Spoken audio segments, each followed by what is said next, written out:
I'm going to ask you to let go. So, in this process of understanding how to quit your way to success, rule number one is starting to recognize that what got you to where you are in this journey currently, even if it's still working, great, work it. But at some level, you have to realize it's not going to take you where you've never been.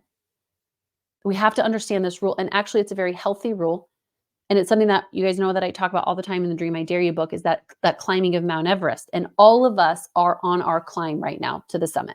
We are all ready to summit the dreams that God has given us. And whether you're at base camp 1, 2, 3, 4, all of these are false summits, right?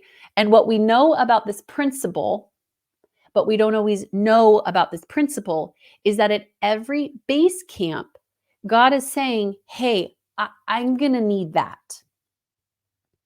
Hey, I know that got you to this base camp, but it's not going to get you to the next base camp. Climbers know this well. I fear that we don't. Because what happens is we start to hold on to things. We start to grab onto things. We grab onto identities, we grab onto old habits, we grab onto our vices, we grab onto our coping mechanisms, and we go, no, I'm going to hold on to this because this worked. This protected me. This kept me safe. This compartmentalized, right? A lot of times, even what got us to base camp 1 were good things. Right? It's the rope and it's the backpack and it's the weight and it's the food and it's all the things. But climbers know that, hey, okay, great. That gear got you to base camp 1, but now you actually ultimately have to let go in order to get to base camp 2. What are you willing to let go of? What are you willing to let go of? And so the power in this is not even just quitting just to quit. You guys know that I like us doing hard things, right? And I even say all the time, like, what would it look like if you didn't quit? Aren't you curious? So I am not suggesting that we quit the right things or the wrong things. I'm saying that we quit the right things.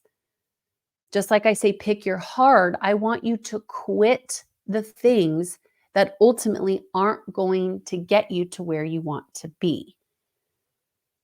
So here's where we need to look at this in our areas, different areas: relationships, environment, beliefs, dreams, words, emotions, and identities. This is where we're going to start looking at. You're like, what did you just say? I'm going to break it down. In this process, what are we going to look at in regards to what do I have to let go of to take me to where I've never been? Number 1 is in the category of relationships. Are your relationships pulling you down or are they lifting you up? Number 2, your environment. Is the environment that you live in, is it productive or unproductive? How do you feel when you walk into the space that you spend the majority of your time? Are you inspired or does it shut you down? Does it give you life or does it drain life? Number 3, beliefs. Your beliefs ultimately dictate your results. And so I'm wondering, are the beliefs that you're believing anchored in fact or are they anchored in truth? Because those are going to be areas that we're going to need to let go of. So though I'm going to actually give you some things that you're going to need to let go of, you need to know that they could be in any one of these areas of your life. Beliefs. Dreams. Some of you have dreams. They're just not God's dreams. Some of them are unmet expectations disguised as dreams.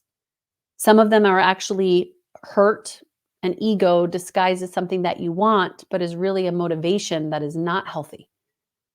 Some of them is just ultimately going to be letting go of your will, your way, and your time, just like Moses, of like, okay, God, I'm going to give you this staff and I'm going to make room for the exceedingly abundantly more than I could ever hope or think or ask. Moses would have never thought about leading a generation. All he could see was sheep.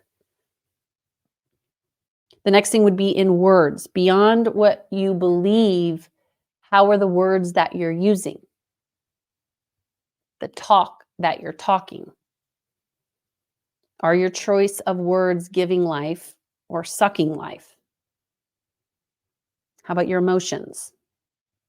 Oftentimes I hear people say, well, I just can't change how I feel. That's ultimately not true. We have emotional patterns. And sometimes we get to a point in life that we go, God, I got to stop this pattern. Ask me how I know. I got to stop this pattern. I haven't felt joy in, I don't know, forever. And I've got to stop this pattern of control, this pattern of anger. You can stop these patterns, but I can't if I don't realize that, man, I'm holding on to this thing. Last but not least, your identities. Who you see yourself as matters. So, who do you see yourself as? And is it an area that God's going to ultimately ask you to let go? So, those are the areas that as we start to look at, I have a feeling here's some things that we're going to need to let go of. Those would be the areas in which you're going to need to let go of some things. But then ultimately, as I ask you to start letting those things go, we're going to call it the ABCs of letting go. I'm going to shift into also rule number 2, which is I would never ask you to let go of something if I wasn't going to ask you to also replace it. So rule number 2 is that there is the law of replacement. And the law of replacement states that if I'm going to take something away, I have to be willing to fill it back up. Otherwise, I'm just left empty. It's imperative. So yes, we have to, if you look at even the exercise of Moses throws down the staff. And again, if we slowed that time down, there could be seasons. There's seasons that you've let it go and it's not even a snake yet. You're just looking at the fact that your hands are empty. Some of you are in seasons when you're like, a snake? God, that's what you got? A snake? I let this go and all I can see is a snake? And then some of you are getting ready to be handed a staff that will lead a generation, that will move you into the promised land, and you don't even understand the power of what God's given you back in your hand yet. So it's really important to know that rule number 1 is what got me to where I am isn't going to take me to where I've never been. And rule number 2 is that also in this letting go, in this quitting process, I also have to boldly replace it with something that's going to serve me. So these are the ABCs of quitting. Okay. And here's how we're going to do it. Those areas are the ones that I want you to be mindful of. And immediately, if not already, you know the thing. You know the relationship. You know the environment. You know the identity. You know the habit. You know the belief. You will already know what it is. And I want you just to take a second and I want you to write it down. I'm not going to ask you to tell me. I would never. You're like, I don't want to tell you. Does that mean I have to give it up right now? Okay, no, I just want you to write it down. And it might be 3 things. For some of you, it's like your body's burning because you're like, this guy, he's been talking to me about a long time about this thing. And I want you to write it down. It could be 7 things. It could be 10 things, one in each of those areas, but it's something that he's asked you to let go of. What is it? Write that down. Because what my goal is to actually give you some tools of that moment when the enemy's going to try to keep your hands clenched to that thing. And the way that he does, and I'm going to ultimately encourage you to let that thing go and to grab onto heaven's realities.